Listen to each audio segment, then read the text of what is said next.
नमस्कार। तो आप सभी जानते हैं कि पीजीटी पेपर 1 का जो सिलेबस है वो Himachal Pradesh public service commission ने पेपर 1 और पेपर 2 में जो है वो डिवाइड किया है। पेपर 1 में जो है वो जीके के क्वेश्चन, हिंदी इंग्लिश के क्वेश्चन, हिमाचल जीके जो है पूछी जाएगी।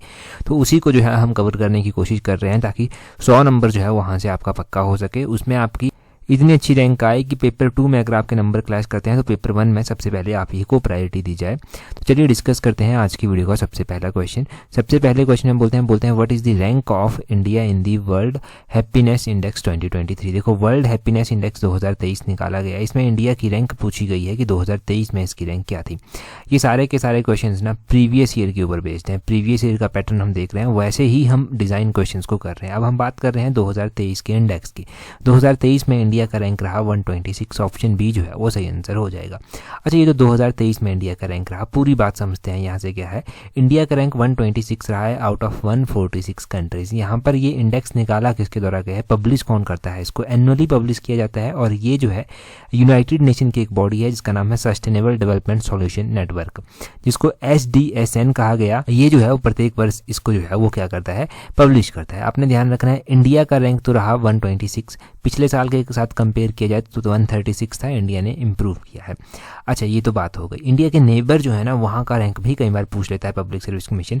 तो आपने ध्यान रखना है कि 2023 का वर्ल्ड हैप्पीनेस इंडेक्स, नेपाल का रैंक देखें तो 78th रैंक जो है वो नेपाल का यहाँ पर आया है, यानी कि इंडिया से अच्छा है। इनफैक्ट पाकिस्तान का भी 118 रैंक जो है वो यहाँ पर आया है हैप्पीनेस इंडेक्स में। अगर हम बात करते हैं कि इस रिपोर्ट में किन किन फैक्टर्स को जो है वो कंसीडर किया गया, तो 6 मुख्य फैक्टर थे जिनमें सोशल सपोर्ट आ गया, इनकम आ गया, हेल्थ आ गया, फ्रीडम आ गया और जेनरसिटी आ गया, एब्सेंस ऑफ करप्शन आ गया। ये चीज़ें जो हैं वो देखी गई। कई बार इंडिकेटर्स पूछे गए हैं पब्लिक सर्विस कमीशन के द्वारा। जो पब्लिक सर्विस कमीशन के अलाइड एग्जाम्स हुए हैं, अलाइड सर्विसेज की बात नहीं कर रहा हूँ, अलाइड एग्जाम मतलब पब्लिक सर्विस कमीशन बहुत सारे एग्जाम करवाता है HAS के अलावा भी, तो उनकी बात कर रहा हूँ मैं। उनमें कई बार फैक्टर्स पूछ लिए गए हैं, तो वो भी आपने ध्यान रखना। जब बहुत ज़्यादा टफ पेपर डालना होता है तो इस तरह से किया जाता है। फिनलैंड का ध्यान रखना है। फिनलैंड मोस्ट हैप्पीएस्ट कंट्री जो है वो रखी गई है और लगातार 6ठे वर्ष जो है ये मोस्ट हैप्पीएस्ट कंट्री आई है, डिक्लेयर की गई है इस इंडेक्स के द्वारा। अगला क्वेश्चन देखें। अगला क्वेश्चन प्रेजेंट टाइम में जो इंडिया में सिनेरियो है उसके संदर्भ में बहुत इंपॉर्टेंट हो जाता है। बोलते हैं which of the following is the first country in world to have female majority of about 61% in parliament. देखो, बोलते हैं कि कौन सी कंट्री ऐसी है जहां पर लगभग जो है वो 61% महिलाएं जो है वो पार्लियामेंट में है। मतलब जितनी भी महिलाएं वहां पर हैं, उनका जितने भी पार्लियामेंट के सदस्य हैं उनमें से 61% तो महिलाएं ही हैं। फॉर एग्जांपल मान लीजिए कि कोई कंट्री है जहां पर 100 सदस्य जो है पार्लियामेंट में आते हैं, तो 100 में से 61 तो महिलाएं ही हैं, ये पूछा गया है। तो ये कंट्री है रवांडा। ऑप्शन बी जो है वो सही आंसर हो जाएगा। अच्छा, ये रवांडा कंट्री है जहां पर 61% जो है वो महिलाएं हैं सांसद में। यहाँ से ना बहुत ज़्यादा इंपॉर्टेंट फैक्ट निकलते हैं, क्योंकि इंडिया में ना, मैंने कल भी बताया था कि 33% रिजर्वेशन देने की बात कही गई है महिलाओं को कि हम 33% रिजर्वेशन देंगे, परंतु डीलिमिटेशन के बाद जो है ये दी जाएगी। डीलिमिटेशन का ध्यान रखना है कि डीलिमिटेशन जो है वो कितने साल के बाद होती है। डीलिमिटेशन जो है वो लगभग वैसे तो करवाई जाती है जो लोकसभा की कॉन्स्टिट्यूएंसीज होती हैं उनको उनकी बाउंड्री तय करने के लिए। अभी तक 4 बार हो चुकी है, 1952 में, 1963 में, 1973 में और 2002 में जो है वो हो चुकी है। अभी 2026 में जो है वो होगी, तब तक रुकना पड़ेगा। अभी सेंसस भी इंडिया का पेंडिंग है। 2021 का सेंसस 10 सालों के बाद जनगणना होती है। जब ये चीज़ें हो जाएंगी ना तो उसके बाद ये रिजर्वेशन दी जाएगी, ये कहा गया। अब देखो, रवांडा है। रवांडा फर्स्ट कंट्री बनी है जिसकी मेजॉरिटी ऑफ महिलाएं जो है वो कहाँ पर है, पार्लियामेंट में। 61.3% ये एग्जैक्टली आंकड़ा है। दिसंबर 2022 तक का ये आंकड़ा है। और आपने क्या ध्यान रखना है कि इंडिया में कितने सदस्य हैं पार्लियामेंट में, उनमें से कितनी महिलाएं हैं। देखो, इंडिया की बात करें तो इंडिया की स्थिति कुछ ज़्यादा अच्छी है यहाँ पर है नहीं। इंडिया की अगर हम बात करते हैं ना एग्जैक्टली कि इंडिया में क्या आंकड़ा है, ये इंडिया में ना सिर्फ 78 महिलाएं देखने को मिलती हैं। टोटल 542 मेंबर हैं, इनमें से 78 सिर्फ महिलाएं देखने को मिलती हैं। ये आंकड़ा है हमारे पास 17th लोकसभा का आंकड़ा, ये भी ध्यान रखना है। और लोअर हाउस की अगर हम बात करें ना पार्लियामेंट में, तो ये 14.3% जो है वो कॉन्स्टिट्यूट फिर करता है महिलाओं को। बात अभी 33% रिजर्वेशन देने की बात कही गई है। जब मिलेगी तब और भी ज़्यादा इंपॉर्टेंट हो जाएगा, परंतु अभी के सिनेरियो में भी इंपॉर्टेंट है। एग्जाम में क्वेश्चन डेफिनेटली देखा जाएगा यहाँ से। टेस्ट सीरीज में ना मैं इस तरह के क्वेश्चंस बहुत ज़्यादा कवर करने की कोशिश कर रहा हूँ, क्योंकि ये मोस्ट एक्सपेक्टेड क्वेश्चंस हैं। और टेस्ट सीरीज का फायदा तभी है जब आप उन क्वेश्चंस को अच्छे से प्रैक्टिस कर लेंगे और वो क्वेश्चन आपसे एग्जाम में पूछ लिए जाए। तो हम कोशिश कर रहे हैं टेस्ट सीरीज में भी कि हर एक एंगल से क्वेश्चंस को टच दिया जाए। अगले क्वेश्चन में बोलते हैं international snow leopard day every year observe down. तो बोलते हैं हैं प्रत्येक वर्ष जो है वो अंतर्राष्ट्रीय हिम तेंदुआ दिवस कब मनाया जाता है। इंटरनेशनल स्नो लेपर्ड डे की बात जो है वो की जा रही है कि ये कब मनाया जाता है। तो इंटरनेशनल स्नो लेपर्ड डे जो है वो प्रत्येक वर्ष मनाया जाता है अक्टूबर के महीने में 23 अक्टूबर को प्रत्येक वर्ष ये मनाया जाता है। ऑप्शन बी सही आंसर हो जाएगा। ठीक है, 23 अक्टूबर को ये इंटरनेशनल स्नो लेपर्ड डे जो है मनाया गया। 2023 में ही जब ये स्नो लेपर्ड बनाया गया तो अभी अक्टूबर महीना था, तो अभी कोई करंट अफेयर्स में क्वेश्चंस बन गया। और इम्पोर्टेंट इसलिए है क्योंकि हिमाचल प्रदेश का जो स्टेट एनिमल है ना वो स्नो लेपर्ड ही है, ये आपको पता होना चाहिए। और कब से ये स्टार्ट किया गया था, कब से ये डे मनाना स्टार्ट किया गया था, स्टेबलाइज कब किया गया था इसको, 2014 की बात है। 2014 में जो था वो स्नो लेपर्ड्स के जो प्रोटेक्शन है, कंजर्वेशन है, उसके प्रति जो अवेयरनेस फैलाई जाए तब जो है वो इसको किया गया था। इनकी पोचिंग हो जाती है, इनकी स्किन को निकाल कर उसका इस्तेमाल किया जाता है, ह्यूमन ट्रैफिकिंग इसकी होती है, इलीगल हंटिंग इसकी की जाती है। तो ये सारे मैटर ऑफ कंसर्न है, इसीलिए जो है वो इसको अवेयर करने के लिए, लोगों को जागरूक करने के लिए स्नो लेपर्ड्स डे मनाया गया या फिर स्टार्ट किया गया, यूं कह सकते हैं। प्रोजेक्ट स्नो लेपर्ड भी जो था वो लॉन्च किया गया था। प्रोजेक्ट स्नो लेपर्ड जो था वो 2009 में जो था वो लॉन्च किया गया था। तो क्वेश्चन बन सकता है जैसे कि प्रोजेक्ट टाइगर का बनता है, जल्दी से बता दीजिए प्रोजेक्ट टाइगर कब लॉन्च किया गया था, वैसे ही प्रोजेक्ट स्नो लेपर्ड का भी जो है वो क्वेश्चन बन सकता है। चलो ये तो बात हो गई स्नो लेपर्ड के बारे में, आपको हिमाचल के कॉन्टेक्स्ट में पता चल गया, इंडिया के कॉन्टेक्स्ट में पता चल गया। इंटरनेशनल लेवल पर भी कुछ जानना क्या ज़रूरी है, इंटरनेशनल लेवल पर जानना ये ज़रूरी है कि स्नो लेपर्ड्स कहाँ कहाँ पर पाया जाता है। इंडिया के साथ Nepal, Bhutan, China, Mongolia, Russia, Kyrgyzstan, Kazakhstan, Uzbekistan, इन सभी कंट्रियों में स्नो लेपर्ड जो है वो पाया जाता है। यहाँ इन सभी कंट्रीज में स्नो लेपर्ड्स देखा जा सकता है। ठीक है, तो ये सब आपने नोट करना है। अगर टेस्ट सीरीज लेनी है ना तो टेस्ट सीरीज का लिंक नीचे डिस्क्रिप्शन बॉक्स, कमेंट बॉक्स में दे दिया गया है, टेलीग्राम पर भी आपको मिल जाएगा। एलाइड सर्विसेज के लिए भी है और पीजीटी के लिए भी है। अगले क्वेश्चन में देखें, बोलते हैं which of the following is not UNESCO world heritage site in India. तो बोलते हैं कि इनमें से कौन सी UNESCO world heritage site India में नहीं है। नहीं जब आपसे पूछा गया है ना तो आपने थोड़ा सा ध्यान देना है। अब देखो इंडिया में यूनेस्को की जो वर्ल्ड हेरिटेज साइट्स हैं वो बहुत ज़्यादा इंपॉर्टेंट हैं, क्योंकि अभी जो था वो 2 साइट्स को यूनेस्को की लिस्ट में डाला गया। टोटल कितनी साइट्स इंडिया में हैं ये भी आपको पता होना चाहिए, और कौन कौन सी साइट्स जो हैं वो यूनेस्को की लिस्ट में हैं ये भी पता होना चाहिए। हम यहाँ से ऑप्शंस में बात करते हैं तो हवा महल जो है वो यूनेस्को की लिस्ट में नहीं है। ऑप्शन सी सही आंसर हो जाएगा। हवा महल यूनेस्को की लिस्ट में नहीं है। चलो सही बात है, इतना समझ आ जाता है। अगर हम बात करते हैं कि यूनेस्को की लिस्ट में ये जो कंट्रीज़ हैं ये कब से हैं, किस तरह से है, कब इनको डिक्लेयर किया गया था, तो पूरी बात आपको अच्छे से याद रखनी पड़ेगी, क्योंकि यही तो है जो एग्जाम में क्वेश्चन पूछा जाएगा। Total 42 UNESCO world heritage sites जो हैं वो हमारे पास इंडिया में हो गई हैं। सही बात है। अब यहाँ पर दिया गया है आपके पास कुतुब मीनार, मैं सिलेक्टेड ही बताता हूँ। कुतुब मीनार जब यहाँ पर ऑप्शन में दिया गया तो कुतुब मीनार को कब यूनेस्को की लिस्ट में जो था वो डाला गया था। देखिए कुतुब मीनार, रेड फोर्ट और ताजमहल, ये तीनों इंपॉर्टेंट है। कुतुब मीनार 1993 में जो था वो यूनेस्को की लिस्ट में डाली गई थी। कौन से ईयर में? 1993 में। रेड फोर्ट की अगर हम बात करें, लाल किला जिसको कहते हैं, लाल किले की बात करें कि ये कब डाला गया था, ये 2007 में यूनेस्को की हेरिटेज लिस्ट में आया था। ताजमहल की अगर हम बात करें कि ताजमहल को कब यूनेस्को की हेरिटेज लिस्ट में जो था वो डाला गया था, तो ताजमहल जो था वो 1983 में डाला गया था। 1983 में डाला गया था। 1983 से ही जो है वो इंडिया की साइट्स को जो है वो यूनेस्को ने लिस्ट में डालना स्टार्ट किया है।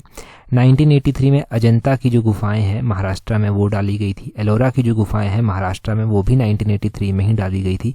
आगरा फोर्ट जो है वो भी 1983 में डाला गया था, और ताजमहल भी 1983 में ही डाला गया था। तो ये 4 साइट्स 1983 की ध्यान रखनी है, और उसके अलावा जो हमने डिस्कस की अलग अलग वो ध्यान रखनी है। लेटेस्ट वन तो आप कैसे भूलेंगे, वो नहीं भूल सकते आप। एक तो शांति निकेतन हमने पढ़ा है, वेस्ट बंगाल में जो है वो है। होयशाला टेम्पल ये 2023 में ही डाले गए हैं, शांति निकेतन और होयशाला टेम्पल। शांति निकेतन जो है वो वेस्ट बंगाल में है, और होयशाला मंदिर जो है वो कर्नाटक में स्थित है। तो क्वेश्चन पूछ सकता है कि शांति निकेतन कहाँ पर है, वेस्ट बंगाल में स्थित है। क्वेश्चन पूछने वाला पूछ सकता है होयशाला टेम्पल कहाँ पर है, कर्नाटक में जो है वो स्थित है। ठीक है, तो ये क्वेश्चन गलत नहीं होने चाहिए, बड़े बेसिक क्वेश्चन हैं। स्टैटिक के क्वेश्चंस को मैं अच्छी तरह से कवर करने की कोशिश कर रहा हूँ। ठीक है, अगला क्वेश्चन देखें। करंट अफेयर तो कवर हो ही रहा है, स्टैटिक भी हो रहा है। कल हमने इंग्लिश की थी, आज हम हिंदी कर लेंगे। उस तरह से सारे सब्जेक्ट्स को कवर कर लेंगे। अपनी तरफ से आप कोशिश कीजिए, अब हम भी अपनी तरफ से जी जान लगाकर आपके लिए मेहनत कर ही रहे हैं। और भी ज़्यादा अगर खुद को पॉलिश करना है तो टेस्ट सीरीज का ऑप्शन भी आपके पास है। बोलते हैं which country is known as the land of rising sun. बड़ा ही बेसिक क्वेश्चन है कि लैंड ऑफ राइजिंग सन जो है वो कौन सी कंट्री को जो है वो कहा जाता है। इस तरह के क्वेश्चन पब्लिक सर्विस कमीशन के फेवरेट रहे हैं, एचएस में भी पूछ लेता है कई बार, और इस तरह के क्वेश्चन कई बार अलाइड में भी पूछे गए हैं। अब देखो लैंड ऑफ राइजिंग सन की अगर हम बात करें तो ये जापान को कहा जाता है। ऑप्शन ए जो है वो सही आंसर। एक तरह से बड़ी सिंपल सी बात है कि जापान में बहुत सारी सुनामीज वगैरह जो है वो आती रहती हैं। उसी कारण ना जापान क्या करता है, एक सुनामी आती है, बहुत ज़्यादा नुकसान होता है, परंतु जल्दी से राइज कर जाता है। तो राइजिंग सन है, मतलब वो उभरता हुआ सूरज रहता है, हमेशा ही ढलता है तो जल्दी ही उसका उदय भी हो जाता है अस्त होने के बाद। अच्छा, लैंड ऑफ मिडनाइट सन भी कहा जाता है। लैंड ऑफ मिडनाइट सन ये ज़रूरी है, ठीक है। मिडनाइट सन किसको कहा जाता है, तो ये लैंड ऑफ मिडनाइट सन जो है वो कहा जाता है नॉर्वे को, ठीक है। नॉर्वे को जो है वो कहा जाता है, नॉर्वे को कहा जाता है। और अब देखो लैंड ऑफ मिडनाइट सन क्यों कहते हैं ना, क्योंकि यहाँ पर क्या होता है, आधी रात को ना कुछ टाइम के लिए सूरज जो है वो उगता है। मिडनाइट यानी कि आधी रात को जो है यहाँ पर सूर्य जो है वो उगता है, इसलिए इसको लैंड ऑफ मिडनाइट सन कहते हैं। ज़रूरी ये अकेला नॉर्वे में नहीं होता, ये मैक्सिमम नॉर्डिक कंट्रीज जो है ना वहाँ पर हो जाता है। अब ये नॉर्डिक कंट्रीज कौन कौन सी आती हैं, ये थोड़ा सा आपको पता होना चाहिए। नॉर्डिक कंट्रीज कौन कौन सी आती हैं, कि आपका एग्जाम में पूछ ही लिया जाए, ऐसे पड़ी हुई चीज़ काम आ जाए। और नॉर्डिक कंट्रीज की बात करें तो उसमें डेनमार्क आ जाता है, नॉर्वे, स्वीडन, फिनलैंड और आइसलैंड जो है वो आ जाता है। ग्रीनलैंड और भी लैंड आ जाते हैं, परंतु Denmark, Norway, Sweden, Finland, Iceland ये आपने मुख्य रूप से जो है वो ध्यान रखने हैं।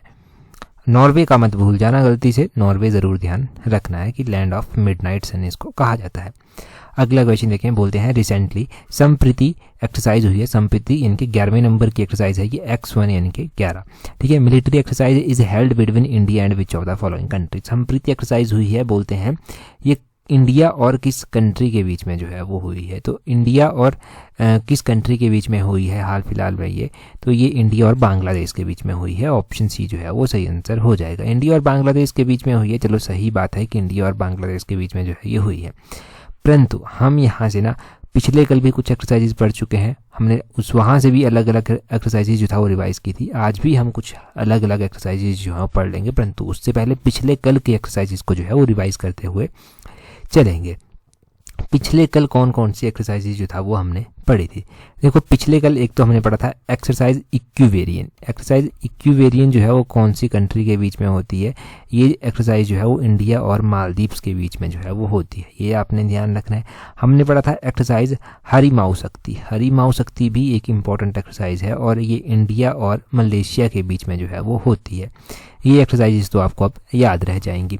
ध्यान है आपको कि मैंने व्हाट्सएप पर भी एक्सरसाइजेज का एक माइंड मैप आपके साथ शेयर किया था, अगर ध्यान है तो आपको उनको भी रिवाइज करते हैं, आज उनको रिवाइज करते हैं। माइंड मैप अगर चाहिए होगा तो व्हाट्सएप पर हमें ज्वाइन करना, वहाँ से आपको वो मिल जाएगा। एक्सरसाइजेज देखिए जी आप कौन कौन सी एक्सरसाइज हैं जो मोस्ट इंपॉर्टेंट एक्सरसाइजेज जो हैं वो बन जाती हैं।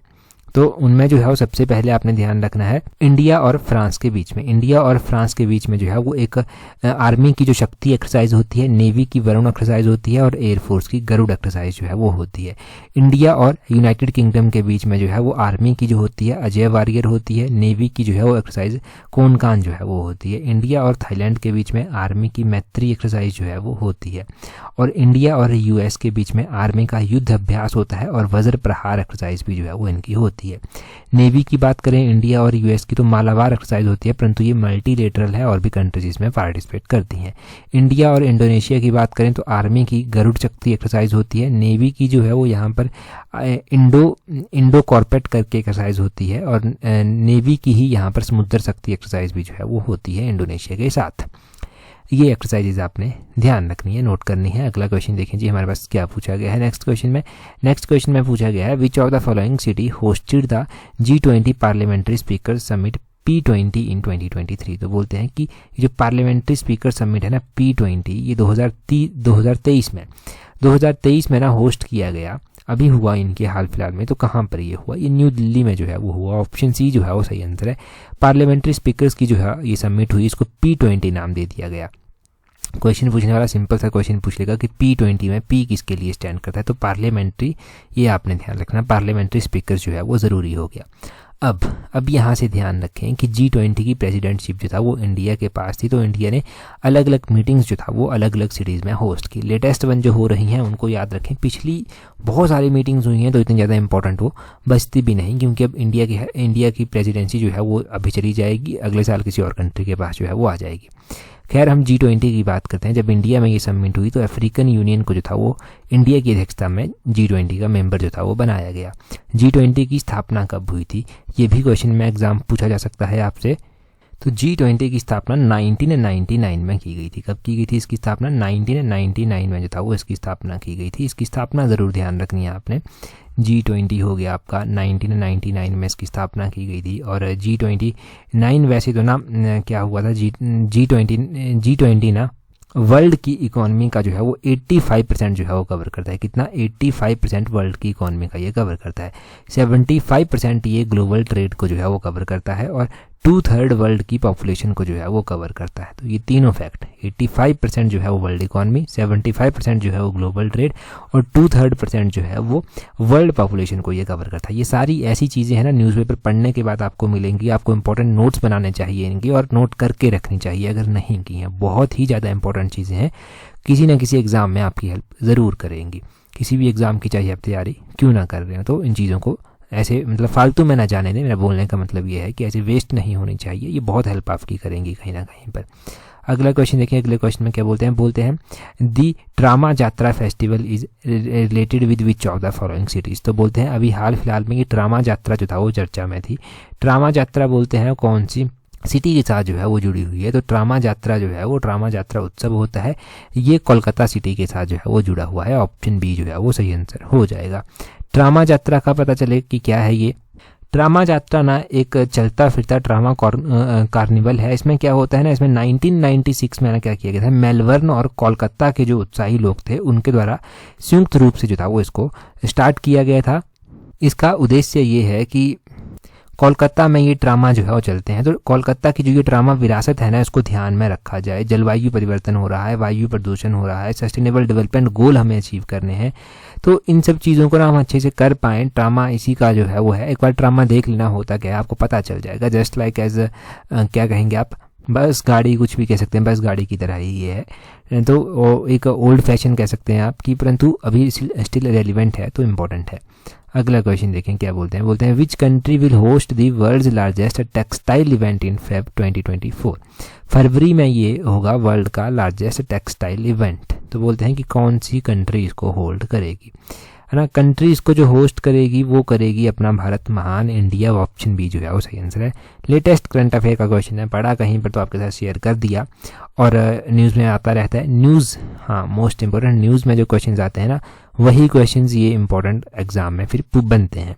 तो न्यूज़पेपर को मिस ना करें। अगर न्यूज़पेपर नहीं पढ़ा जा रहा है तो कोशिश करें कि उसके ऊपर खास तौर पर ध्यान दिया जाए।